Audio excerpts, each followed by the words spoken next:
नमस्कार, कैसे हैं आप लोग। सर्वोदय एकेडमी के यूट्यूब चैनल पर आप लोगों का हार्दिक स्वागत है, अभिनंदन है।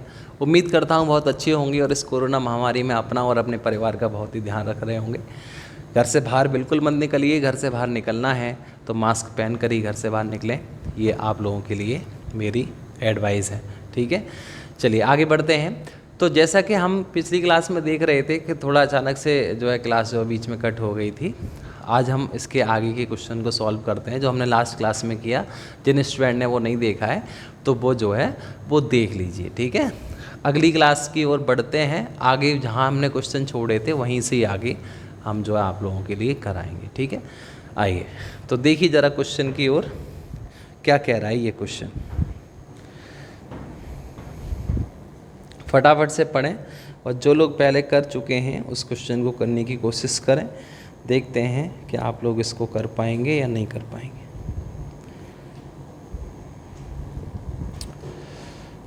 क्वेश्चन कह रहा है, a shopkeeper sold 2 articles for ₹12,000 each. He sold first article at 40% profit. At what loss percent he sold second article to make no profit no loss on whole transaction। ये कहना चाह रहा है कि एक दुकानदार है जो 2 वस्तुओं में से प्रत्येक को 12,000 रुपये की सेल करता है। ये दुकानदार 2 वस्तुएं बेचता है और 2 वस्तुओं में से प्रत्येक को 12,000 रुपये की बेचता है। तो इससे हम ये पता कर सकते हैं, इससे हमें ये पता चला कि दोनों वस्तुओं का सेलिंग प्राइस एक समान है, ठीक है। आगे ये कह रहा है वह पहली वस्तु को बेचकर 40% लाभ उठाता है, तो बताइए दूसरी वस्तु को कितने % हानि से बेचा जाए कि उसको पूरे होल ट्रांजैक्शन में नो प्रॉफिट नो लॉस हो, पूरे सौदे में ना कोई लाभ हो ना कोई हानि हो। तो आइए समझते हैं इस क्वेश्चन को। बहुत ही अच्छा क्वेश्चन आपके सामने है। देखिए 2 वस्तुएं हैं, फर्स्ट एंड सेकंड। ये कह रहा है ये है हमारा कॉस्ट प्राइस, ये है हमारा सेलिंग प्राइस। ये कह रहा है एक दुकानदार 2 वस्तुओं में से प्रत्येक को 12,000 रुपये की बेचता है। इसका मतलब हमसे ये पता चला कि दोनों वस्तुओं का सेलिंग प्राइस समान है। एक को बेचकर 40% का लाभ होता है। 40% का फ्रैक्शन हो गया 2/5। 5 रुपये की चीज़ पर 2 रुपये का प्रॉफिट, इसका मतलब है ये हो गया हमारा 7, ठीक है। अब ये हमसे क्या कहना चाह रहा है कि पूरे सौदे में न कोई लाभ हुआ और न कोई हानि हुई।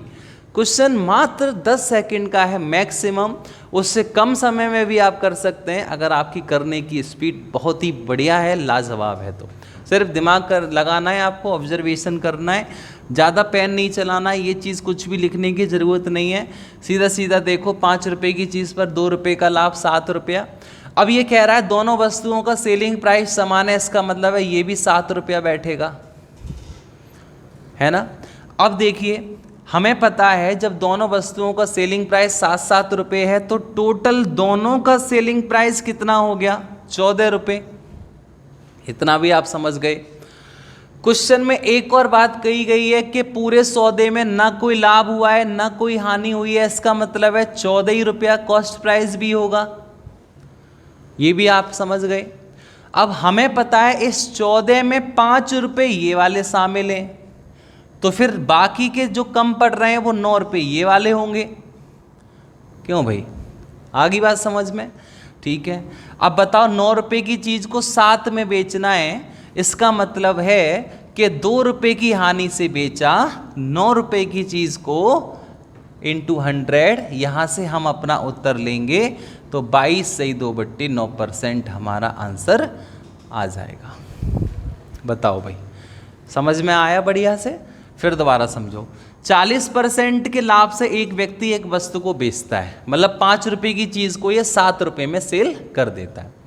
दोनों वस्तुओं का सेलिंग प्राइस समान है, तो इसका भी 7 रुपया है तो इसका भी 7 रुपया है। ये कह रहा है पूरे सौदे में ना कोई लाभ होता है ना कोई हानि होती है, इसका मतलब 7 रुपया ये है 7 रुपया ये, दोनों हो गए टोटल 14 रुपये। पूरे सौदे में ना कोई लाभ होता है ना कोई हानि होती है तो 14 ही CP भी होगा। जब 14 SP है तो क्योंकि लाभ हानि हुई नहीं है कुछ भी। अब ये 14 तब आया जब इस 14 में इन दोनों का सम होगा, जिसमें 5 ये है तो 14 में से 5 माइनस करेंगे हो गए 9। तो 9 रुपये की चीज़ ही इसका मतलब 7 में बिक रही है, 2 की हानि हो रही है 9 पर इंटू 100, 22 से 2/9% आपका आंसर आ जाएगा। बताओ भाई, कोई दिक्कत हो परेशानी हो तो मुझे बताएं, कोई समस्या हो तो कमेंट करें फटाफट से। समझ में नहीं आया सभी लोग यस करके बताएं क्वेश्चन समझ में आया या नहीं आया। कोई दिक्कत आ रही है आपको क्वेश्चन समझने में तो कमेंट करके बोल सकते हैं, आपको चैट के द्वारा ज़रूर उत्तर दिया जाएगा। ठीक है, नेक्स्ट आ जाइए अगले क्वेश्चन की ओर।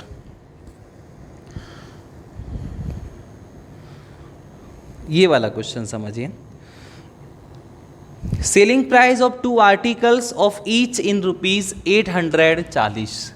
ये कह रहा है 2 वस्तुओं में से प्रत्येक का सेलिंग प्राइस 840 रुपये है। ठीक है, मतलब दोनों वस्तुओं को उसने समान मूल्य पर बेचा है। उसने पहली वस्तु को 20% लाभ से बेचा है। इसका मतलब ये हुआ कि पहली वस्तु को 20% लाभ से बेचने का मतलब ये हुआ कि 5 रुपये की चीज़ 1 रुपये के प्रॉफिट से सेल हुई। ठीक है, दूसरी वस्तु को 30% हानि से बेचा। 30% हानि का फ्रैक्शन 3/10 हुआ, तो 30% हानि का मतलब हुआ 10 रुपये की चीज़ 3 रुपये की हानि से बिकी, मतलब 7 रुपये में बिक गई। ठीक है, अब आप पढ़िए ये क्या कहना चाह रहा है। नेक्स्ट फिर कह रहा है फाइंड द प्रॉफिट या लॉस परसेंट, और दूसरा क्वेश्चन पूछ रहा है फाइंड प्रॉफिट और loss on whole transaction in rupees. पूरे सौदे में लाभ हानि की प्रतिशतता तथा पूरे सौदे में लाभ हानि कितने रुपए की हुई, ये आपसे पूछ रहा है। देखिए आपसे क्वेश्चन क्या रखा था, दोनों वस्तुओं का सेलिंग प्राइस समान है। मेरे भाई यहाँ तो समान है नहीं, तो इस दोनों को समान कर लेते हैं।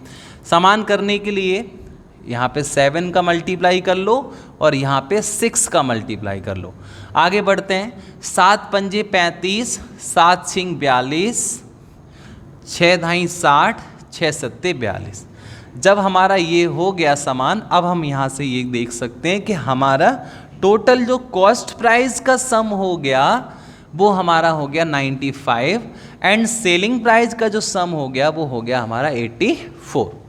यहाँ से हम ये कह सकते हैं कि हमको 11 रुपये की हानि हुई 95 पर इंटू 100। यहाँ से हमारा जो आंसर आएगा वो आएगा आपका 220/19%। ठीक है, फ्रैक्शन में भी आप आंसर अपना दे सकते हैं। बताइए क्या आंसर आएगा। तो 19 एकन 19, यहाँ बच्चे हमारे 3 30 हो गए, 19 एकन 19, ये हमारा आंसर 10 से 11/19 सॉरी 11 से 11/19% आपकी हानि हो जाएगी। ठीक है, कोई दिक्कत हो परेशानी हो तो उस चीज़ का आप आंसर ले लीजिए। नहीं आया समझ में तो दोबारा पूछ लीजिए। एक और क्वेश्चन पूछ रहा था, ये फर्स्ट क्वेश्चन हो गया हमारा। सेकंड क्वेश्चन ये हमसे पूछ रहा था कि पूरे सौदे में लाभ या हानि रुपए में कितनी हुई। तो बहुत अच्छी बात है। ये कह रहा है दो वस्तुओं को प्रत्येक को 840 का बेचा, तो 840 और 840 1680 रुपये की 2 चीज़ें बिकी होंगी, और 2 चीज़ों का जो टोटल सम आया है यहाँ पे वो आया 84। तो मैं कहूँगा यहाँ पे कर देता हूँ मैं सेकंड क्वेश्चन को, सब लोग समझिएगा बढ़िया से। ठीक है, ये 84 जो वहाँ पर है 84 ही हमारा कितने के बराबर बैठेगा 1680 के। तो एक कितने के बराबर होगा 1680/84 इंटू क्या जो आपसे पूछा गया है। क्या पूछा गया है, पूरे सौदे में लाभ या हानि रुपयों में ज्ञात कीजिए। तो पूरे सौदे में लाभ या हानि कितनी हो रही थी 11 की, इंटू 11। ठीक है, सॉल्व करिए इसको। 42 से 2 बार, 42 से 40, यह हमारा कट जाएगा 20। ठीक है, 11 दूनी 22, 220 रुपये की हानि हो जाएगी। ठीक है भाई, सबको समझ में आया।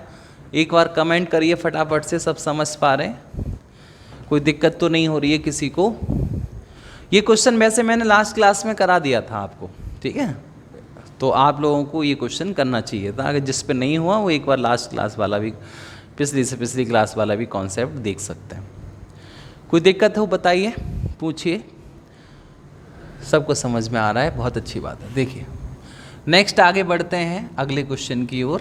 क्वेश्चन को पढ़ें और करने की कोशिश करें। नहीं हो पाए तो क्वेश्चन एक दो बार पढ़ ही लें, खाली ना बैठें, कुछ ना कुछ करते रहना चाहिए। पढ़ते समय क्वेश्चन पढ़ते रहिए, एक दो बार क्वेश्चन आप पढ़ लेंगे तो आधा क्वेश्चन तो हमारा वहीं पे सॉल्व हो जाता है। क्वेश्चन की भाषा अगर हमने समझ ली तो समझ लो कि क्वेश्चन को हमने पहचान लिया कि किस तरीके का वो है बढ़िया से। उसके बाद उसमें थोड़ी सी कैलकुलेशन करके हमें अपना आंसर देना है। देखिए नेक्स्ट क्वेश्चन कह रहा है, ठीक है लास्ट वाला ही क्वेश्चन है, लास्ट जैसे सेकंड लास्ट वाला, फटाफट से आंसर दे दीजिए, मैं देखना चाहता हूँ कितने लोग इसका आंसर दे पाएंगे। क्वेश्चन है, a trader sells two cow for ₹8,400। एक ट्रेडर, एक व्यापारी 2 काव बेचता है, 2 काव में से प्रत्येक को 8,400 रुपये की बेचता है, ठीक है। ही sold a cow at a profit of 20% and on whole transaction he has no profit no loss. At what % loss he sold the other cow? ये कह रहा है यदि पहली काव को उसने, सब लोग समझिए, यदि पहली काव को उसने 20% के लाभ पर बेच दिया हो तो बताइए दूसरी काव को कितने % हानि पर बेचे कि पूरे सौदे में ना कोई लाभ हो ना कोई हानि हो। तो बता सकते हैं सभी, कोई दिक्कत नहीं है, सभी लोग आराम से अपना आंसर दे सकते हैं इस क्वेश्चन का। फटाफट से दीजिए क्या आंसर आएगा। तो पहले काव को उसने 20% प्रॉफिट से बेचा है, 20% प्रॉफिट का फ्रैक्शन 1/5 हुआ, 5 रुपये की चीज़ पर 1 रुपये का लाभ, इसका मतलब है 6 हो गया, ठीक है, ठीक है, बहुत अच्छी बात है। ये कह रहा है दोनों को समान मूल्य पे बेचा है, तो 6 की ये बिकी है तो 6 की ये भी बिकी होगी, टोटल दोनों का सम हो गया 12, ठीक है। नो प्रॉफिट नो लॉस है तो ये भी कितना होगा, 12 होगा। अगर ये 12 होगा तो फिर ये 5 है तो ये 7 होगा। इसका मतलब 1 रुपये की हानि से हमने इसको बेचा, 7 पर इंटू 100, 14/2/7% हमको लॉस हो जाएगा। दूसरी काव हमें 14/2/7% लॉस से बेचनी पड़ेगी, जिससे पूरे सौदे में ना कोई लाभ हो ना कोई हानि हो। बताओ भाई समझ में आ रहा है आप सबको? कोई दिक्कत हो रही हो, कोई परेशानी हो तो बताइए प्लीज़, कमेंट करिए फटाफट से। अगर कोई समस्या हो तो उसको बताइए, पूछ सकते हैं आप।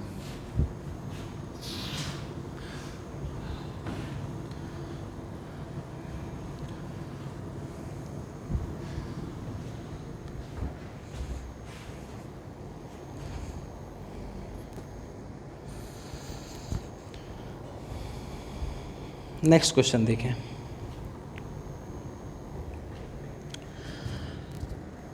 Cost price of 2 articles is ₹2,400. If first article is sold at 20% loss and second article is sold at 20% profit, then the ratio of the selling price of first and second article is 4:3. ये कह रहा है एक व्यक्ति 2 वस्तुएं बेचता है, पहली वस्तु पर 20% की हानि और दूसरी पर 20% का प्रॉफिट कमाता है। बहुत अच्छी बात है। 20% का प्रॉफिट फ्रैक्शन होता है 1/5, 5 की चीज़ पर पहली पर 20% की हानि हुई है, 4 में बिकी होगी, दूसरी पर 20% का लाभ हुआ है, 6 में बिकी होगी, ठीक है। ये कह रहा है दोनों वस्तुओं को समान मूल्य पर बेचता है, क्या ऐसा कुछ दिया है? नहीं दिया है। 2 वस्तुओं का कुल क्रय मूल्य दे रखा है हमको 2400 रुपये, टोटल 2 वस्तुओं का कॉस्ट प्राइस जो है वो 2400 रुपये है। ये एक रेशियो दे रहा है कि दोनों वस्तुओं के विक्रय मूल्य में 4:3 का रेशियो होना चाहिए। मतलब ये जो है ना, ये चीज़ ये आपको 4:3 में बनानी पड़ेगी। अभी कितनी है ये, तो अभी आप देखोगे तो ये 4:6 है, लेकिन बनानी कितनी है? 4:3 में। तो ये तो 4 है, इसको 3 बनाना है बस, सही है ना? ये तो 4 है, इसको मुझे 3 बनाना है। बात को समझने की कोशिश करना किस तरीके से बनाते हैं। अगर मैं इसको 3 बनाऊंगा, इसका मतलब साफ है कि मैं दोनों को आधा आधा कर दूं, ये 2.5 और ये कितना हो जाएगा? 3 हो जाएगा। लेकिन ये पॉइंट में आ जाएगा। अगर आप पॉइंट में क्वेश्चन आगे कैलकुलेशन कर सकते हैं तो एकदम कोई दिक्कत नहीं है, आप करिए। ये इसको 2.5 कर लीजिए और ये आपका 3 हो जाएगा। आगे की कैलकुलेशन जैसे भी क्वेश्चन के अकॉर्डिंग आपको दिया हुआ है उस तरीके से आप कर सकते हैं। एक दूसरा तरीका क्या है कि चलो इसको आधा ना करके इसी को दूना कर लो, जैसे ये 5 4 है तो इसको कर लो आप 10 8 दूना 5:6।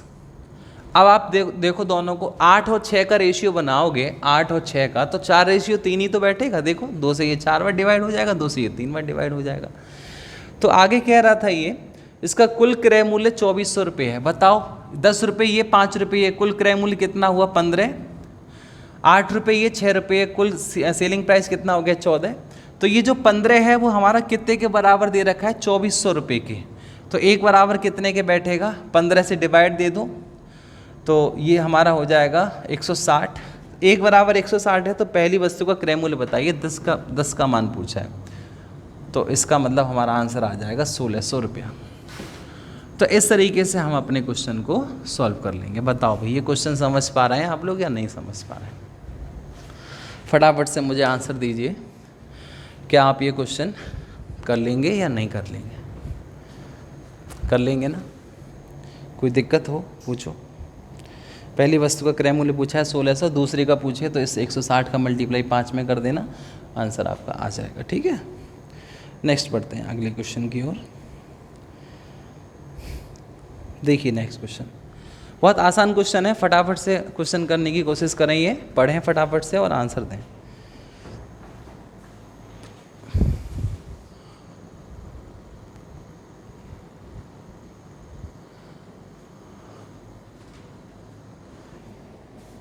जल्दी से पढ़ें और आंसर देने की कोशिश करें।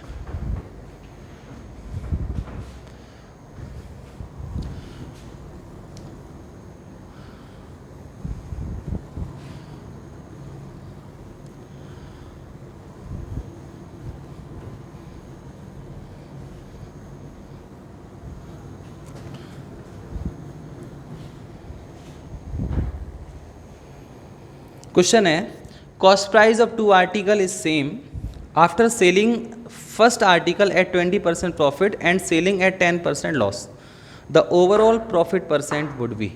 ये कह रहा है दो वस्तुओं का जो टोटल कॉस्ट प्राइस है वो सेम है, दो वस्तुओं का क्रय मूल्य समान है, CP1 और CP2 आपस में कैसे हैं वो इक्वल है। दूसरी बात कह रहा है पहली वस्तु को 20% के लाभ पर तथा दूसरी वस्तु को 10% की हानि पर बेचा जाए तो उसे कितने परसेंट का लाभ होगा। देखो यहाँ पे लिख लो पहली वस्तु, ये लिख लो दूसरी वस्तु। पहली वस्तु को 20% के लाभ पर बेचा गया, इसका मतलब ये है, फ्रैक्शन समझ गए होंगे सब लोग, 20% का 1/5, 5 की चीज़ 6 में बिकी होगी, ठीक है। दूसरी चीज़ को 10% की हानि पर, मतलब 10 की चीज़ कितने में बिकी होगी, 9 में बिकी होगी। अब ये जो चीज़ आपसे कहने के लिए कह रहा है पहले उसको कर लिया करो। ये कह रहा है दोनों वस्तुओं का कॉस्ट प्राइस समान है, पिछले क्वेश्चनों में कहा था दोनों वस्तुओं का सेलिंग प्राइस समान है, इससे जस्ट पहले वाले क्वेश्चन में कहा था दोनों वस्तुओं के सेलिंग प्राइस में 4:3 का रेशियो है। तो ऐसे क्वेश्चन आपको करने हैं, ये क्वेश्चन बहुत आते हैं पेपरों में। आपको जो चीज़ कह रखी है इस तरीके से लिख लो, 3-4 वस्तुएं भी दे सकता है, आगे आप ऐसे करके लिख लो, जो भी चीज़ आपसे कह रखी है उसको समान कर लो, जो कह रखा है उसको चीज़ को इक्वल कर लो, और उसके बाद फिर अपना आंसर निकालने की कोशिश करो, क्वेश्चन के अकॉर्डिंग आगे बढ़ने की कोशिश करो। अभी कह रहा है पूरे सौदे में लाभ हानि बताओ, तो सबसे पहले समान तो कर लें दोनों का जो कॉस्ट प्राइस है वो, यहाँ 5 है यहाँ 10 है, तो 2 का ऊपर क्या कर दें मल्टीप्लाई। अब ये छोटी छोटी चीज़ें मल्टीप्लाई क्यों किया है ना, कैसे करते हैं, मतलब ये चीज़ आपको फिर खुद से अपने समझनी पड़ेगी, क्योंकि 10 यहाँ है तो 10 यहाँ बनाने के लिए 2 से गुणा करना आपको पड़ेगा। तो टोटल दोनों का जो CP हुआ वो 20 रुपये हुआ, और टोटल दोनों का जो SP हुआ वो 21 रुपये हुआ। इसका मतलब हमें एक का प्रॉफिट हुआ 20 पर इंटू 100, यहाँ से 5% हमें लाभ हो जाएगा, 5% का लाभ हो जाएगा। क्यों भाई बताओ, कोई दिक्कत परेशानी तकलीफ़ हो तो पूछो, कोई समस्या हो किसी को तो उसको क्लियर करें।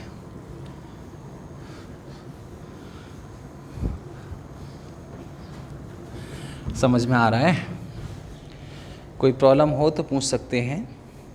नेक्स्ट क्वेश्चन करिए, बहुत आसान क्वेश्चन है, उम्मीद करूंगा कि सभी स्टूडेंट इस क्वेश्चन का आंसर दे सकें, ठीक है। बहुत आसान क्वेश्चन है। क्वेश्चन है cost price of 4 articles is same. After selling first article at 10% profit and second article at 20% loss, at how much percent should remaining two articles be sold to gain 25% profit overall? ये कहना चाह रहा है चार वस्तुओं का क्रय मूल्य समान है। ये क्वेश्चन वो क्वेश्चन है जो लास्ट वीडियो का लास्ट क्वेश्चन था, जो बीच में वीडियो कट गई थी और फिर मैं वहाँ से क्लास को जो है ऑफ कर दिया था। वही क्वेश्चन है ये, वहाँ दो वस्तुएं थी, यहाँ पे चार वस्तुएं। तो जो इस क्वेश्चन का एक और मेथड है उस चीज़ को आज आपको समझना है। लास्ट क्लास में नहीं समझा पाए थे उसको, आइए यहाँ पे समझते हैं। देखिए ये कह रहा है चार वस्तुओं का क्रय मूल्य समान है। भैया चार वस्तुएं बना लो, चार वस्तुओं का क्रय मूल्य। ऐसे करते मत रहना पेपर में, ये मैं तरीका आपको समझा रहा हूँ, बता रहा हूँ, क्योंकि आपको समझ में बढ़िया से आ जाए, पूरा खुल के करा रहा हूँ। पहली वस्तु को 10% के लाभ पे बेचा, ठीक है, 10% के लाभ पे पहली को बेचा। दूसरी को 20% की हानि से बेच दिया, ठीक है, 20% की हानि से बेच दिया दूसरी को। आगे की दोनों वस्तुओं को कैसे बेचा पता नहीं, लेकिन ओवरऑल पूरे सौदे में 25% का लाभ हो जाए। बताओ दोनों वस्तुओं को कितने के हिसाब से बेचना चाहिए। देखो एक बात आप ध्यान रखना, जब हम दो वस्तुएं समान मूल्य पे खरीद के लाते हैं, पहली वस्तु को 10% लाभ पे बेच दिया, दूसरी वस्तु को 20% लाभ पे बेच दिया, तो पूरे सौदे में ऐसा नहीं है 20% लाभ हो जाएगा या 10% लाभ हो जाएगा। एवरेज निकाल लिया जाता है, एवरेज। जैसे पहली वस्तु को 10% लाभ से बेचा, दूसरी वस्तु को 20% लाभ से बेचा, तो 20 और 10 30, 30 के दो वस्तुएं, 2 से भाग दे दो 15। तो उसी तरीके से आपको यहाँ पे भी ये तरीका लगाना है, लेकिन ये याद रखना कॉस्ट प्राइस समान होना चाहिए तभी ये चीज़ लगेगी, ठीक है। तो ये कह रहा है चार वस्तुओं का क्रय मूल्य समान है, ओवरऑल 25% प्रॉफिट कमाना है। तो चार वस्तुओं का, इसका भी 25, इसका भी 25, इसका भी 25, इसका भी 25, ठीक है। तो इसका मतलब है इन सब का टोटल जो सम हो जाना चाहिए मेरे भाई, वो 100% हो जाना चाहिए। 25 25 25 25, अगर ये तीन वस्तुएं होती हैं तो 25 25 25 75। समझ गए, ठीक है। तो मान लो इसको x% से बिका, ये x% से बिका, ऐसे नाम के लिए x मानना है। तो 10 प्लस के और माइनस के 20 कितने बचे, माइनस के 10, माइनस के 10 इधर चले जाएंगे, प्लस के 10 हो जाएंगे, तो 2x% बराबर 110, तो x% बराबर 55। आंसर आएगा कि 55% प्रॉफिट से बेची जाएं वो दो वस्तुएं, तब जाके ओवरऑल 25% लाभ हम प्राप्त कर पाएंगे। फिर दोबारा समझो, नहीं समझ में आया तो देखो, ये कह रहा था एक व्यक्ति ने, एक व्यापारी ने चार वस्तुएं खरीदी, चारों का कॉस्ट प्राइस सेम है। पहली वस्तु को 10% लाभ से बेच दिया, दूसरी वस्तु को 20% हानि से बेच दिया। आगे की दो वस्तुएं किस हिसाब से बेची गई वो हमें पता नहीं है, ठीक है। लेकिन ओवरऑल पूरे सौदे में हमको क्या हो गया, 25% का लाभ हो गया। तो मेरे भाई 25 25 25 25 टोटल इनको सबको ऐड किया जाए तो हो गया टोटल 100%। 100% आपने इसके सामने लगा दिया। प्लस के 10 और माइनस के 20 होते हैं, माइनस के 10 इधर चले जाएंगे, हो जाएंगे 110, x 2x 110 बराबर x बराबर 55%। ये आपका आंसर आ जाएगा, ठीक है। कोई दिक्कत आ रही हो तो ज़रूर पूछें, कोई समस्या हो किसी स्टूडेंट को तो आप लोग पूछ सकते हैं।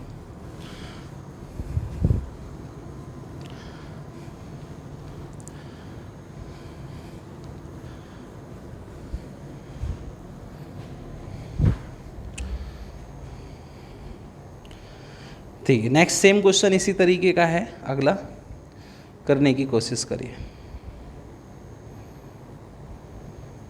सेम बिल्कुल इसी तरीके का है, आप सब लोग कर पाएंगे। लास्ट वाले क्वेश्चन को देख के लास्ट वाले क्वेश्चन वाला मेथड लगाइए और करिए फटाफट से, देखते हैं कितने स्टूडेंट इस क्वेश्चन को कर सकते हैं। जल्दी से आंसर दें, कमेंट करें फटाफट से, क्या आंसर आएगा आपका।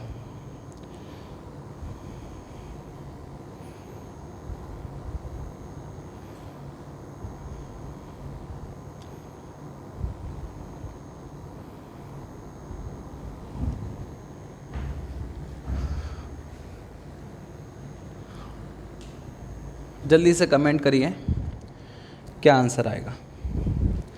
Cost price of 4 article is same, ठीक है, वही लास्ट वाला क्वेश्चन है। पिछले क्वेश्चन में भी 4 वस्तुओं का कॉस्ट प्राइस कैसा था, वो सेम था,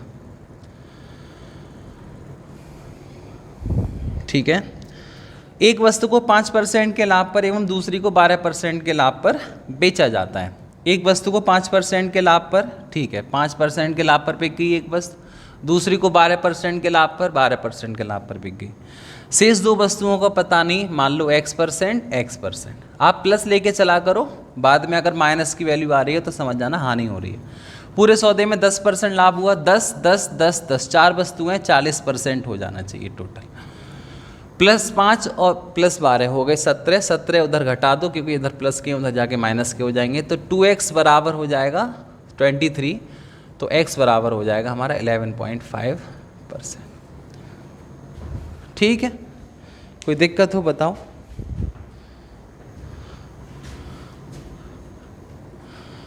कोई दिक्कत नहीं है, बहुत बढ़िया। नेक्स्ट क्वेश्चन करने की कोशिश करें, अगले क्वेश्चन की ओर बढ़ें।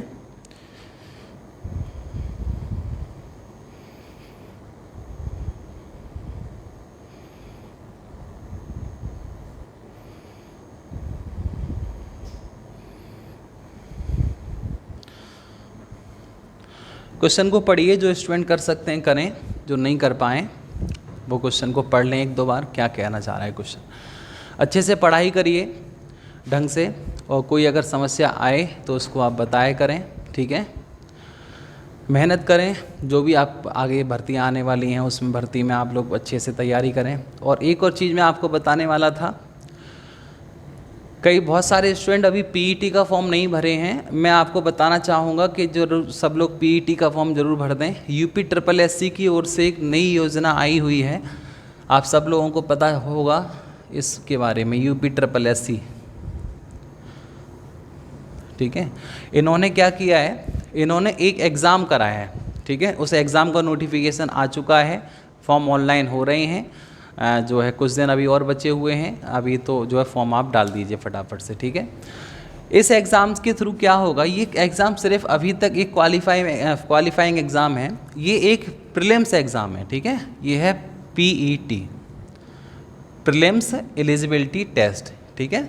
तो आप लोगों को यहाँ पे क्या होगा, अगर ये एग्ज़ाम आप देंगे तो इस आयोग के द्वारा जो भी भर्तियां निकाली जाती हैं, जैसे आपको पता है इस आयोग के द्वारा फॉरेस्ट गार्ड की भर्ती निकलती है, लेखपाल की भर्ती निकलती है, चकबंदी लेखपाल की भर्ती निकलती है, ठीक है। और जो है जूनियर असिस्टेंट की भर्तियां निकलती हैं, लोअर पीसीएस की भर्ती अब जो है यूपी SSS आयोग ही निकालता है, या जो इस राज्य में उत्तर प्रदेश सरकार में जो भी गवर्नमेंट जो मतलब विभाग होते हैं, सरकारी विभाग, उसमें जो कर्मचारी निर्धारित होते हैं वो यहाँ से होते हैं, ठीक है। एक होता है पीसीएस, उसका छोटा लेवल ये होता है यूपी SSS, ये राज्य का होगा, ठीक है।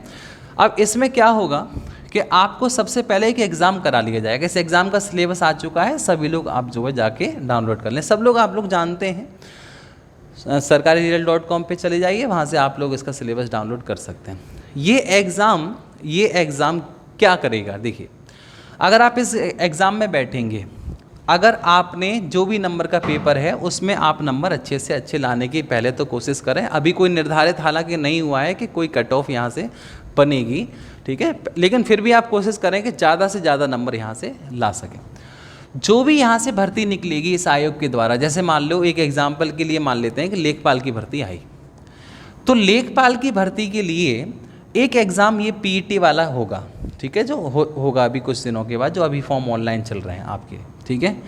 इसमें जो स्टूडेंट इसको क्वालिफाई कर जाएंगे, लेखपाल की भर्ती में सिर्फ वही विद्यार्थी ही फॉर्म भर पाएंगे, ठीक है।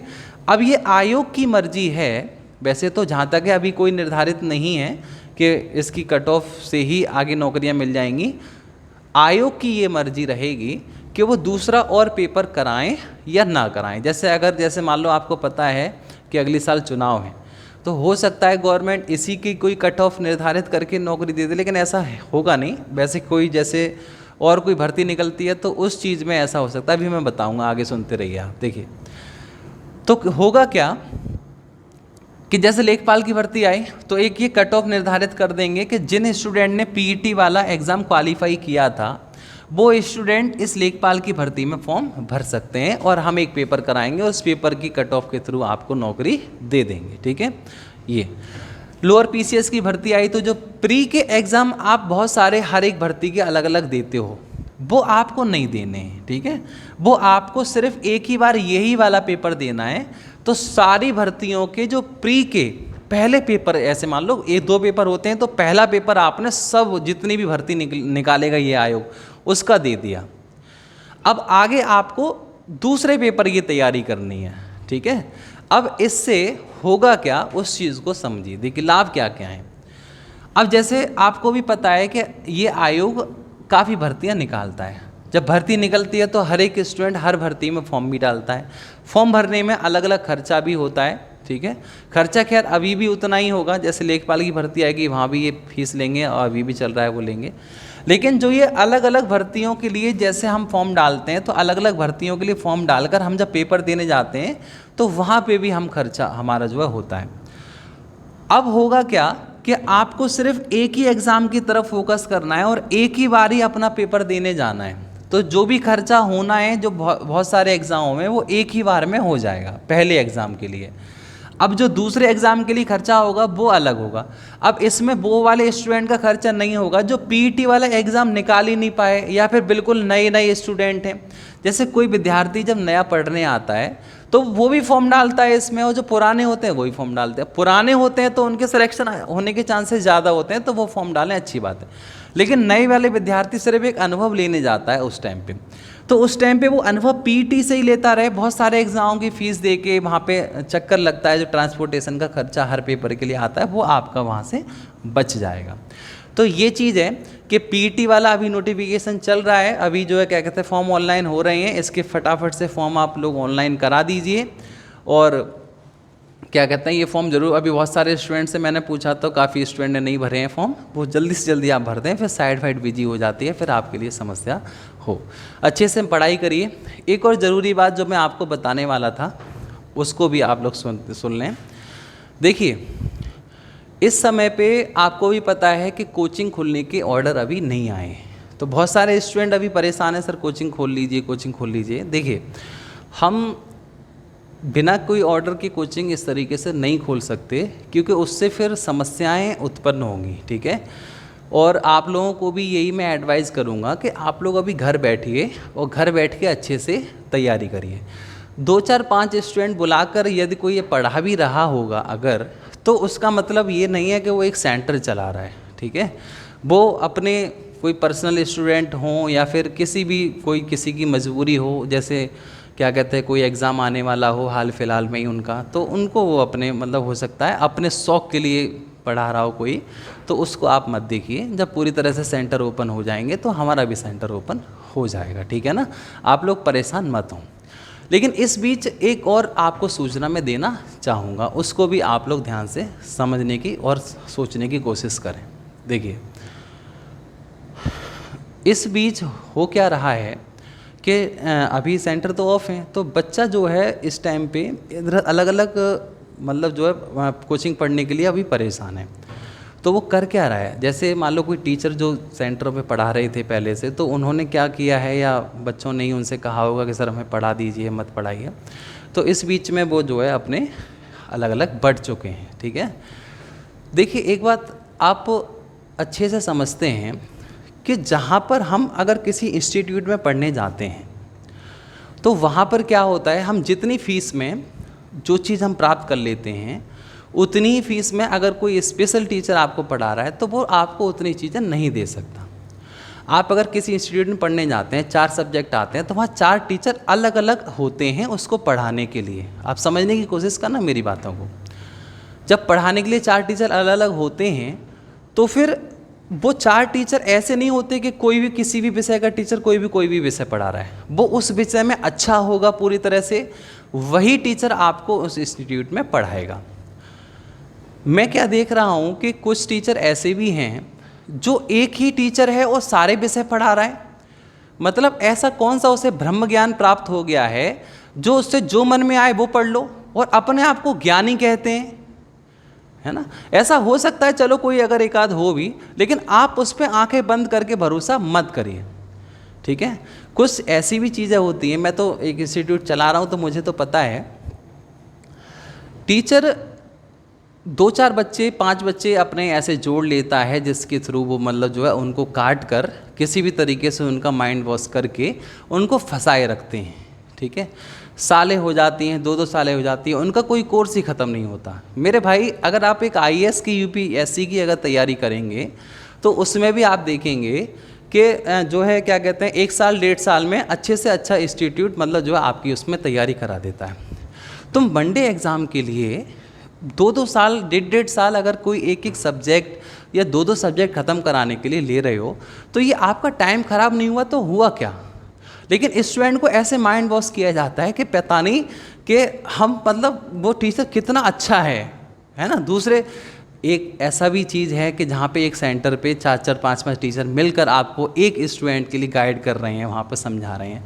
एक वो चीज़ है कि जो है क्या कहते हैं एक ही टीचर और जो है 5-5 6-6 सब्जेक्ट पढ़ा रहा है और उससे बच्चे खूब अच्छे से मतलब पढ़ रहे हैं, बाद में 6 महीने 8 महीने 10 महीने हो जाते हैं, सच्चाई पता चलती है, फिर उसको छोड़ के भागते हैं। तो उस टाइम ज़्यादा हो चुका होता है। मैं आपसे अंत में सिर्फ इतना ही कहना चाहूँगा, मेरी भी लोग बुराइयां करते हैं बहुत ज़्यादा, मुझे कोई फ़र्क नहीं पड़ता कोई मेरी बुराई करे या ना करे, मुझे कोई लेना देना नहीं है, ठीक है।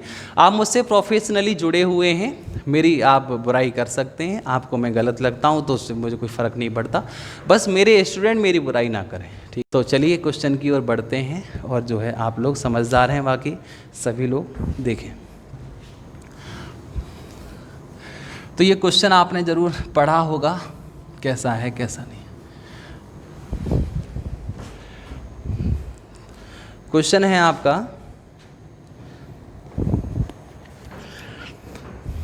ए शॉपकीपर बॉट 2 बुक्स इन ₹1600। एक दुकानदार 1600 रुपये में 2 किताबें खरीदता है, ठीक है। एक दुकानदार 1600 रुपये में 2 किताबें खरीदता है, 2 किताबें टोटल 1600 में खरीदता है। वह पहली किताब को 10% लाभ पर, दूसरी किताब को 20% लाभ पर बेच देता है। यहाँ लिख लो फर्स्ट, यहाँ लिख लो सेकंड, ठीक है। पहली किताब को 10% प्रॉफिट से एंड दूसरी को 20% प्रॉफिट से जो है बेच देता है, ठीक है।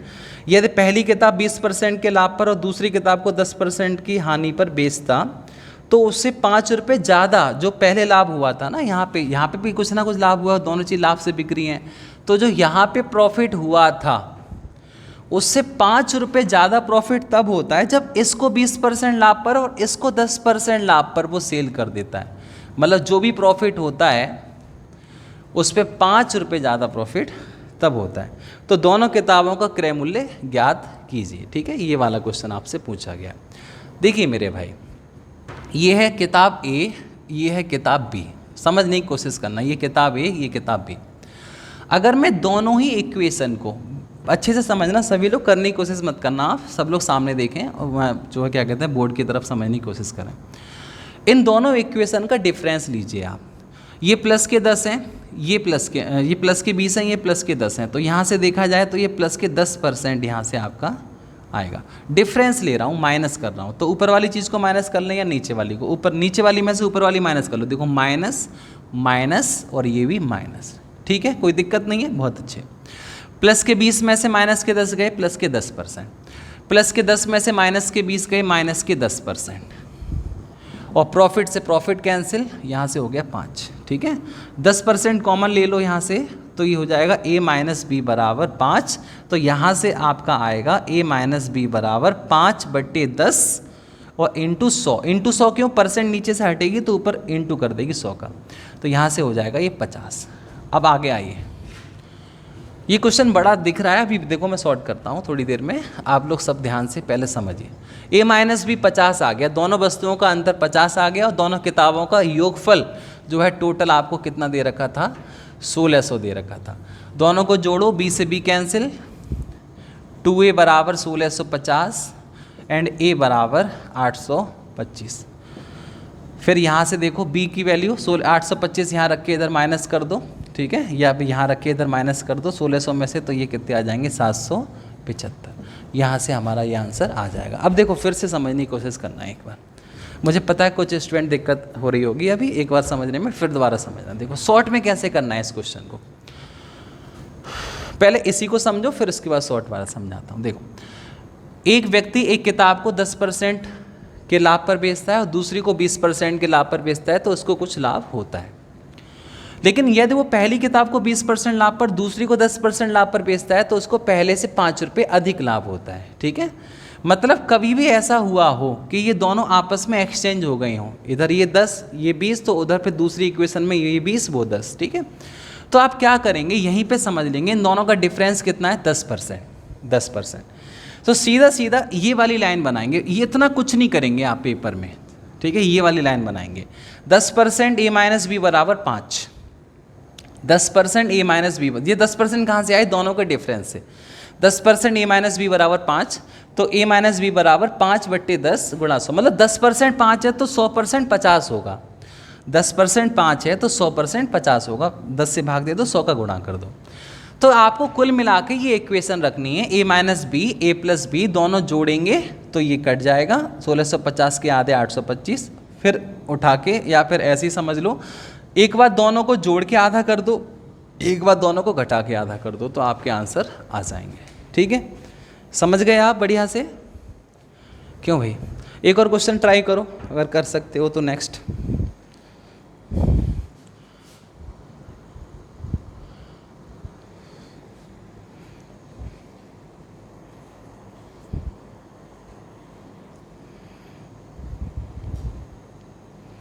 एक और क्वेश्चन सेम ऐसा ही है।